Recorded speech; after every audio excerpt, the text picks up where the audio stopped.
The sun was setting over the grand family estate in Entebbe, Uganda, and music, laughter, and the smell of roasted goat filled the air. Mama Nalongo's 60th birthday was the kind of celebration that made neighbors peek over the fence, bright lights strung across the gardens, golden plates on the tables, and guests in glittering clothes. Zuri Kato walked in quietly, wearing a simple blue dress. She hadn't been home in years, and her heart beat fast as she stepped into the crowd. Before she could greet anyone, her mother's sharp voice sliced through the music.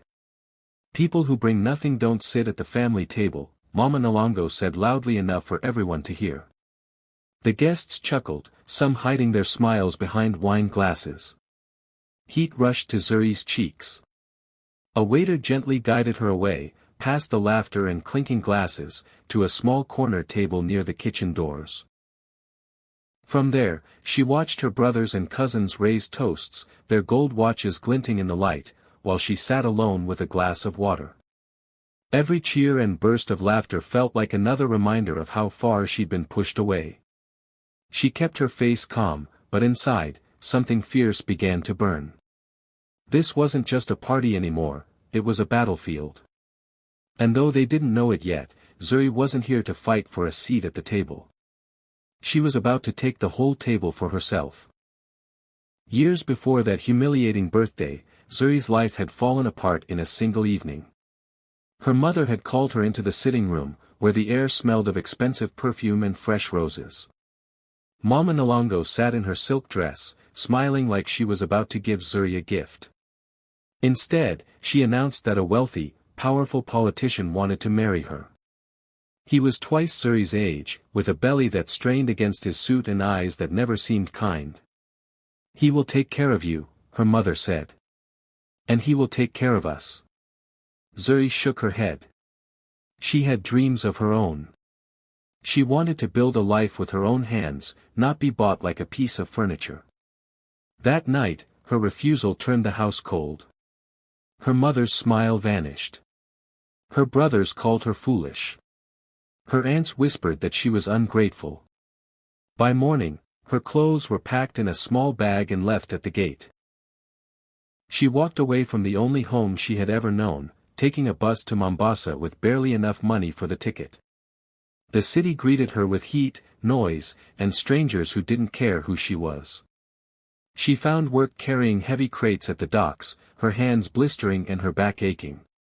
When she wasn't lifting boxes, she waited tables in a crowded cafe, serving people who never looked her in the eye. Every night she came back to a tiny one-room apartment with peeling paint and a mattress on the floor. Her family, meanwhile, was busy showing off their wealth. Photos of luxury cars, diamond jewelry, and vacations by the sea filled her social media feed. Zuri stopped looking after a while. It hurt too much. People in the neighborhood whispered that she had been disowned for being a disgrace, for turning down a life of comfort. Sometimes the shame stung, but most days she let it fuel her. She told herself she would never depend on anyone again, not even for a cup of tea.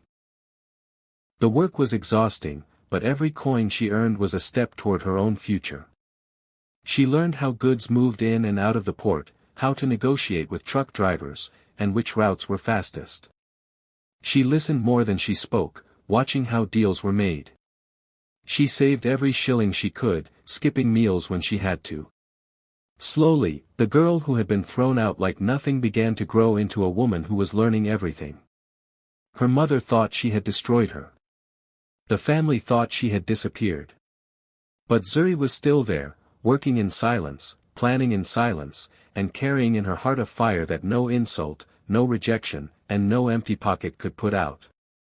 One day, she promised herself, they would see who the real disgrace was. Zuri's life in Mombasa slowly began to change, not with luck, but with hard work and a sharp mind. Every day at the docks, she noticed how goods came in from ships and went out to trucks. She saw which shipments arrived on time, which ones got delayed, and how poor communication cost businesses money. While others only saw heavy boxes and sweat, Zuri saw opportunity. She started helping traders find faster routes and reliable drivers, earning small commissions. It wasn't much, but it was a beginning. With every coin she saved, she invested in learning. She bought second-hand books about business and transport, stayed up late watching free online courses at an internet cafe, and asked endless questions to anyone who knew the trade. When she finally had enough savings, she rented a small office near the port, just a desk, a chair, and a second-hand phone. That was the birth of her own freight and logistics company. At first, she handled small deliveries. Bags of coffee beans, crates of mangoes. She worked alone, answering calls, scheduling trucks, and even loading goods when drivers didn't show up. Word spread that she was honest, fast, and never broke a promise. Soon, big companies started calling. Zuri expanded her network to Nairobi, Dar es Salaam, and Kigali. She hired staff, bought her own trucks, and opened more offices. Within a few years, her company became one of the most trusted in East Africa. But she never told her family. They still thought she was struggling, barely making rent. Sometimes she would post a picture of a simple meal or a small apartment, letting them believe she was still the same disgrace they had thrown out. In truth, she was signing million-dollar contracts, flying to meetings in Dubai, and managing warehouses full of goods. By the time she turned 29, Zuri received an offer she couldn't refuse. An international shipping giant wanted to buy her company for $50 million. She signed the deal with steady hands, remembering the days she had counted coins to buy bread. The money hit her account, but she didn't rush to show it off. She didn't buy flashy cars or diamond necklaces. Instead, she invested quietly in properties, farms, and other businesses, all under different names so no one could trace them back to her. Her family's laughter from that birthday still echoed in her mind, but it no longer hurt, it fueled her. They had no idea that the woman they pushed to a corner table now had enough power to buy everything they owned, and more. Zuri smiled to herself. She wasn't just surviving anymore. She was building an empire in silence, waiting for the perfect moment to let the truth drop like thunder. And when that moment came, they would never see it coming. That night at Mama Nalongo's birthday, Zuri sat in the corner table, her back to the wall, pretending to sip her glass of water. From where she sat, she could see everything, the golden chandeliers, the overflowing plates of food, the guests laughing loudly, and her family raising glasses in toast after toast. Every time she looked at the head table, her mother's diamonds sparkled under the lights like they were mocking her. Her cousins whispered behind perfectly manicured hands, throwing glances in her direction. The humiliation burned deep, but she kept her face calm, her eyes steady. No one there knew that under the quiet mask, something was shifting inside her. She thought about all the years they had called her a disgrace. All the times they had spoken her name with pity or contempt. They believed she had failed. They believed she had nothing. And yet, she could buy every bottle of champagne they were drinking, every gold plate they were eating from, and still have more than enough left over to buy the entire estate twice. She could have stood up right then and told them the truth. She could have ended their laughter in a single sentence. But she didn't want to just shut them up, she wanted them to feel small, the way they had made her feel. As the party went on, the music got louder, and her mother's voice carried above the noise as she bragged to guests about her successful children, never once mentioning Zuri. That was the moment the idea took shape. It was not enough to reclaim her place at the table. She would take the table, the house, the gardens, the land beneath their feet, every single thing they thought would always belong to them. She sat there, still and silent, running through the possibilities in her mind. She knew how to move without being seen. She had the money. She had the patience. And most importantly, she had the will. She imagined her family's faces when they realized they were no longer the owners of this estate. She imagined them begging for mercy. She imagined her mother's proud, unshakable voice breaking. When the music finally died down and the guests began leaving, Zuri slipped out quietly, unnoticed. She didn't say goodbye. She didn't even look back at the house. On the drive back to her hotel, she stared out at the dark Ugandan night, the field stretching endlessly on either side. The hum of the car engine seemed to beat in rhythm with her thoughts, not just a seat, not just a seat, everything. By the time she reached her room, the plan was already alive in her mind. She knew the lawyers she would call, the companies she would use, the papers she would sign. She didn't need revenge tomorrow or next week, she could wait months if it meant the blow would land harder. They had taken her dignity once. Now she would take their kingdom. And when she did, there would be no warning. Only silence, then shock. Zuri began her plan the very next week. She didn't walk into any bank or office with her real name, no, she knew better than that. Everything had to be done quietly, like a shadow moving in the dark. She called a trusted lawyer in Nairobi, a man who had once helped her close a massive shipping deal without a single newspaper finding out. He didn't ask why, only listened as she explained what she wanted, the estate in Entebbe, every acre of farmland around it, and even the small plots her relatives used for their gardens. Every single piece had to end up in her hands, without anyone knowing it was her. The lawyer brought in others, each sworn to secrecy. They created a front company, a name that meant nothing to her family, a company that looked like it belonged to some foreign investor. Piece by piece, they began the takeover. First, they targeted an old loan her family had taken years ago, one they thought they had quietly paid off. Turns out, there were still legal gaps that could be bought. Zuri's team snapped it up. Then they approached small landowners around the estate, offering prices too tempting to refuse. Soon, her front company owned every road leading to the property. It wasn't fast. It took months of signed papers, hidden transfers, and money moving through accounts like water flowing underground. Every time a deal closed, Zuri felt a quiet satisfaction. She pictured her mother sipping tea on the veranda, not knowing that the very chair she sat on now belonged to Zuri. The farmland went next, rich soil where sugarcane and bananas grew in neat rows. Farmers signed the contracts happily, never guessing whose pen was behind them. The estate itself was the final piece. The lawyers found an opening, a property tax issue that had been ignored for years. Through the front company, Zuri made an offer the family couldn't refuse, framed as a rescue from financial trouble. Her mother, proud but desperate to save face, signed without hesitation. She didn't even realize she was handing over the family crown jewel. By the end, Zuri's company didn't just own the estate. It owned the gates, the roads, the gardens, the farmland, and the neighboring houses. If she wanted, she could have locked them all out with a single phone call. But she didn't rush. No one knew. The family went about their days as if nothing had changed, hosting lunches, showing off to guests, and taking photos in front of the mansion, photos of a house that was no longer theirs.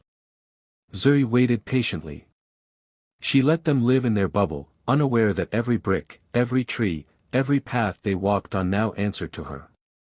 The papers were signed, the deals sealed. The trap was ready. All that remained was to choose the perfect moment to step out of the shadows and watch their world crumble in a single heartbeat. A month after the birthday party, the calm morning at the estate was broken by the sound of a motorbike at the gate. The rider handed an envelope to the housekeeper, who walked it straight to Mama Nalongo. She was sitting on the veranda in her silk robe, sipping tea, when she tore it open. Her eyes moved quickly over the words, then stopped. Her hand froze mid-air. The letter was short and cold: the estate, the farmland, and all adjoining properties now belonged to a new owner. The family had exactly 30 days to vacate the premises. At the bottom, it stated there would be a final meeting where they could plead their case, if they wished to stay. At first, she laughed, a sharp, disbelieving sound. Nonsense, she told herself. Who can take my house? But the more she read it, the more her laughter faded. She called for her sons. They gathered in the living room, reading the letter over and over as if the words might change. Her eldest son called a lawyer immediately, only to hear the worst news: every document was real, every transfer legal. The estate truly belonged to someone else now. The family's proud voices turned frantic. Phone calls flew across the city, searching for answers. Who was this mysterious new owner? Why would they want the land? And why had they moved so quietly? There were no answers, only a meeting date, written in bold letters, set for the following week. Whispers began among the relatives. Some said it must be a foreign investor buying land for a hotel. Others thought it was a rival family finally getting revenge. No one even imagined the truth. That week, the mood in the estate shifted. The usual cheerful afternoons were replaced with tense gatherings in the dining room, papers scattered across the table, voices raised in panic. Mama Nalongo's sharp tongue became sharper, scolding her children for not protecting what their father built. Servants avoided the family, moving quietly through the halls. Every day, more letters arrived, reminders of the deadline, instructions for the meeting. By the time the day came, the grand house felt different. The flowers in the garden seemed duller, the air heavier. Mama Nalongo dressed in her finest kitenge, determined to face whoever dared to threaten her home. Her children wore suits, their faces tight with worry. They drove to the city, the car silent except for the hum of the engine. The meeting was in a tall glass building, the kind that made you feel small just by looking up at it. They entered a boardroom with a long, polished table and chairs that seemed too big. At the far end sat empty seats, waiting for the new owner. The family sat stiffly, exchanging nervous glances. For the first time in their lives, they were not in control. The clock on the wall ticked loudly in the silence. They didn't know it yet, but the person they were about to meet was the one they had cast out, humiliated, and forgotten, coming back not as a beggar, but as their ruler. The family sat in that cold boardroom, their eyes fixed on the door. The air felt heavy, and no one spoke. Mama Nalongo tapped her fingers on the table, her gold bracelets clinking in the silence. The door finally opened, and in walked a tall woman in an emerald green gown that seemed to catch every beam of light. Her hair was swept back, her chin high, her step slow and confident. For a moment, they didn't recognize her. Then Mama Nalongo's eyes widened, her mouth opening but no sound coming out. It was Zuri. She didn't look like the girl they had mocked, the one they pushed to a corner table. She looked like someone who owned the room. In her hand, she carried a brown leather folder. Without a word, she walked to the head of the table and sat down, her eyes sweeping over each face. The family shifted in their seats, unsure whether to speak or stay quiet. Zuri opened the folder and pulled out a yellowed piece of paper. "This," she said, her voice steady, "is the original will my late father signed before he died." She placed it on the table where everyone could see the familiar signature. In it, he left this estate and its lands to be cared for by the family. But I have legally amended it. She paused, letting the silence grow heavy. From today, this property will no longer belong to you. It will be turned into a scholarship foundation for poor village girls, girls like I once was, but who deserve better than the cruelty I got from my own blood. The words hit like a storm. Her brothers stared at her in disbelief. An aunt gasped loudly. One cousin started to protest, but Zuri lifted a hand and he fell silent. Mama Nalongo's face turned pale, her lips trembling. You can't do this," she whispered. "Oh, I already have," Zuri replied calmly. "Every paper has been signed. Every authority has approved it. The estate, the gardens, the farmland, it's all under the foundation now. And there is nothing you can do." She leaned forward, her eyes locking on her mother's. "You told me I wasn't good enough to sit at your table. That I brought nothing. Well, now I own the table, the roof over your head, and the land under your feet. But I will not keep it for myself. I will give it to those who will value it more than you ever did." Silence filled the room. No one dared to speak. Zuri stood, tucking the will back into the folder.